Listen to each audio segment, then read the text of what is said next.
Hati Amangkurat Agung mulai berbunga-bunga setelah melihat sendiri sosok Roro Oyi sebagaimana yang dituturkan oleh para utusannya, juga setelah diperbandingkan dengan hasil sunggingan Bagus Burhan.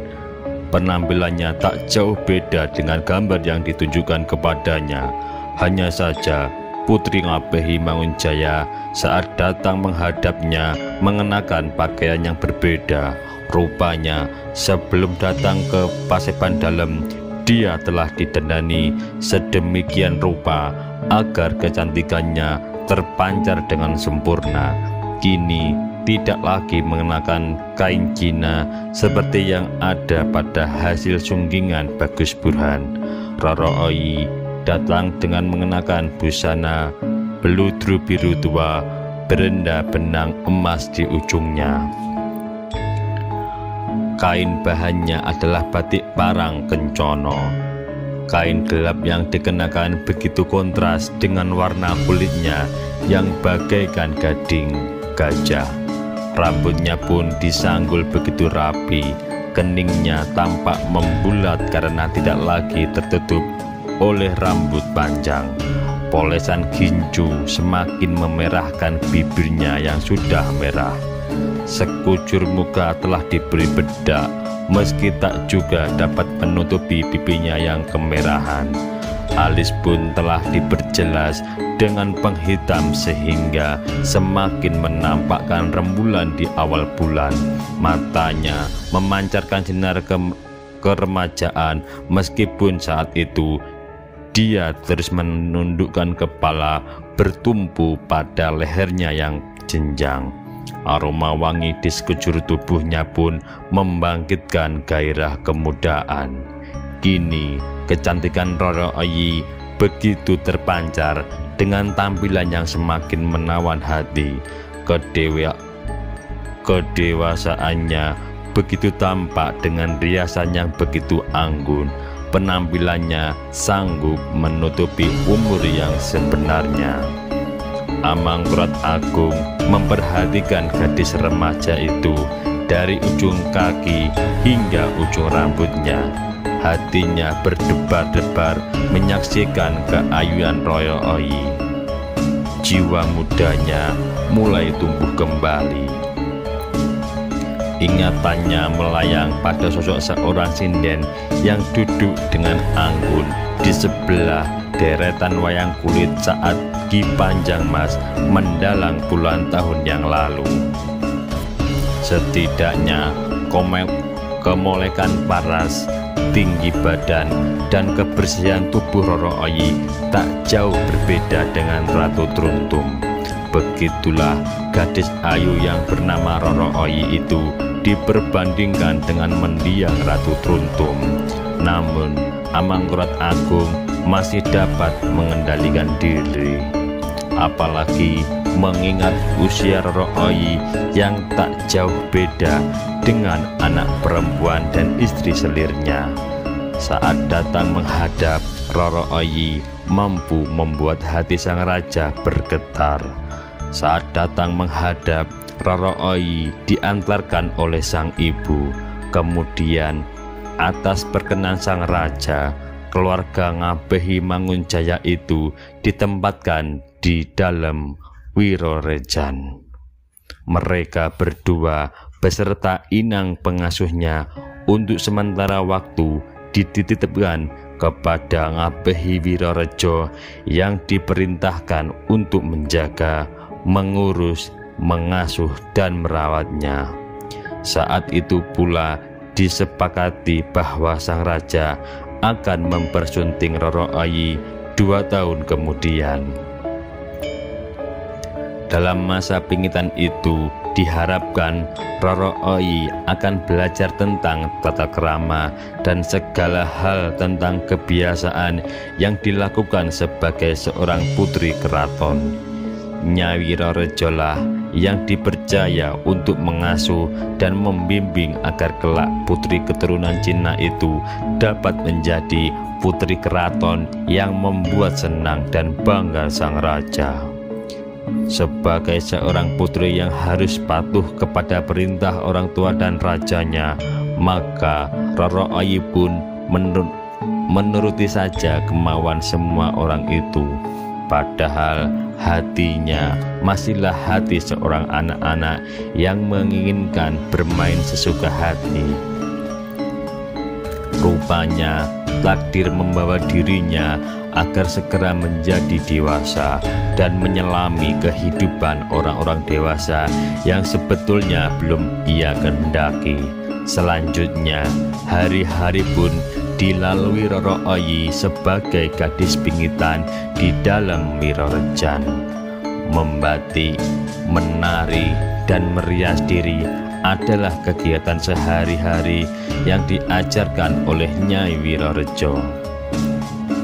Di dalam Wirorejan, Roro Oyi dididik untuk belajar unggah-ungguh dan tahu tentang adat istiadat keraton. Namun sebenarnya Roro Oyi lebih suka menikmati hari-harinya dengan memetik kembang bakung, kembang melati, dan bunga-bungaan lainnya di pelataran halaman rumah besar itu.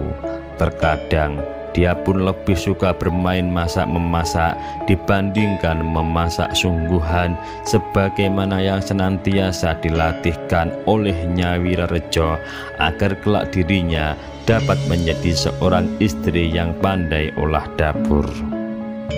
Roro Oyi pun masih menyukai bermain dakon sendiri dengan biji klungsu atau ketumbar daripada mempelajari bumbon dan rempah-rempah sebagai ramuan untuk mempercantik diri agar kelak dapat semakin disayang dan dicintai suami. Meskipun begitu, Nyai Wirorejo begitu sabar mengemongnya. Semua itu dilakukan sebagai bukti pengabdian kepada Raja Mataram yang telah berpuluh tahun mempercayakan hal-hal yang berhubungan bagi kesenangan raja, khususnya soal perempuan yang disediakan sebagai kelangenan. Bulan demi bulan berlalu, Roro Oyi yang pada awal kedatangannya masih kekanak-kanakan, lambat laun menjelma sosok remaja yang jelita. Siapapun yang melihat gadis pingitan raja itu tentu akan terpesona dibuatnya. Seisi keluarga dalam Wirorejo pun begitu menjaga dan melindunginya.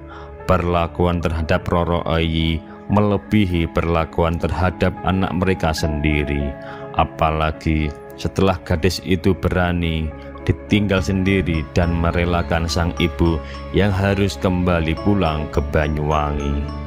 Rupanya keperigelan gadis cantik itu semakin hari kian bertambah saja, terutama minatnya dalam olah seni. Hampir setiap sore dia berlatih menari dalam bimbingan Nyai Wirorejo sendiri.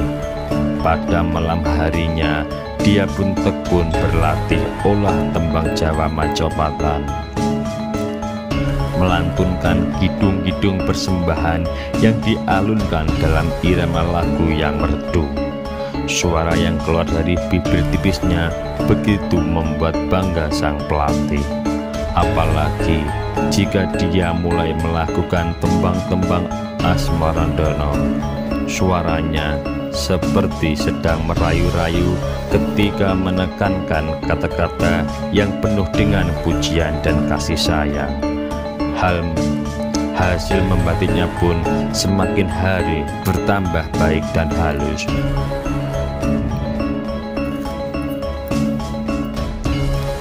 Dia begitu tekun membubuhkan canting dan malam di tangan pada goresan pola gambar yang dibuatnya sendiri.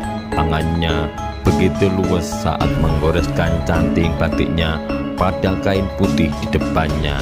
Sikap duduknya pun anggun, menyenangkan jika memperhatikan bibirnya ketika meniup malam panas di canting sebelum ditorehkan ke kainnya.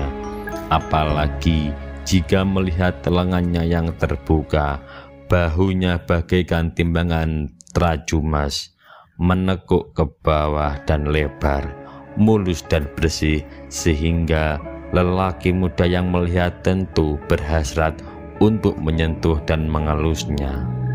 Melihat perkembangan yang semakin baik itu, Demang Wirorejo sendiri semakin memperketat pengamanan di rumahnya.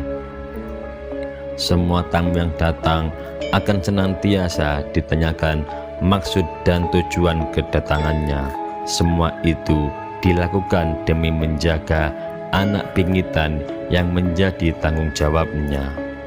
Besar harapan agar gadis keturunan Cina Jawa itu dapat tumbuh seperti yang diinginkan, sehingga kelak akan dapat menyenangkan hati Raja Mataram yang cukup lama berduka.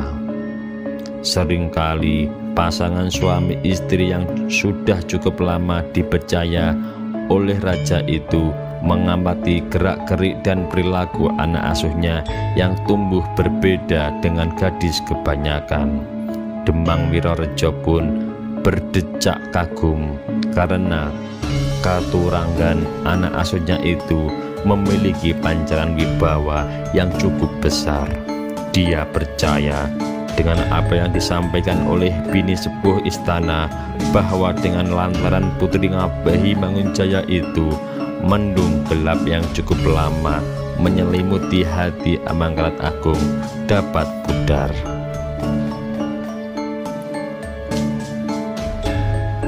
Lihatlah Bune, semakin hari anak itu semakin memancarkan cahaya prabawa saja. Kecantikannya berbeda dengan gadis-gadis seusianya. Sepertinya Oyi memang dilahirkan untuk menjadi kembang mawar. Pertumbuhan badannya pun begitu cepat. Meski umurnya masih muda, namun orang yang baru melihatnya akan mengira bahwa dia adalah gadis remaja dewasa yang siap dipetik dan dibaringkan di peraduan bersama lelaki istimewa. Aku yakin bahwa dia memiliki sifat kandel yang terpancar pada yoni kencananya. Dalam beberapa tahun saja tentu akan semakin bersinar dan berwibawa.